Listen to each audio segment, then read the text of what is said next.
మనం తెలుసుకున్నాము. దేవుడు అన్నీ కూడా మనకు ఉచితంగానే అనుగ్రహించేవాడుగా ఉన్నాడు. మన జీవితంలో మన పాప క్షమాపణ కొరకు, మన రక్షణ కొరకు మనం ఏ విధమైన కష్టములు పడిన వారం కాదు, ఏ కార్యం కూడా చేసిన వారం కాదు. అన్నీ కూడా ఆయన మనకు ఉచితంగా అనుగ్రహించేవాడుగా ఉన్నాడు. దేవుని వాక్యంలో రాయబడింది,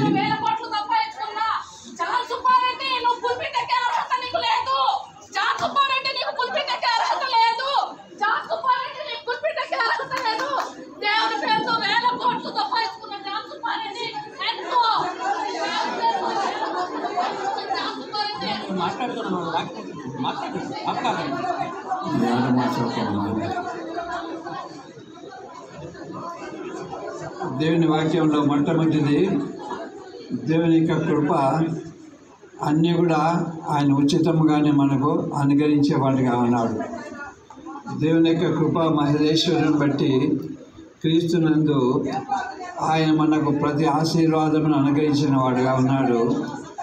ఆయన మనకి ఇచ్చిన శ్రేష్టమైన వరము ప్రభువైన యేసు క్రీస్తు.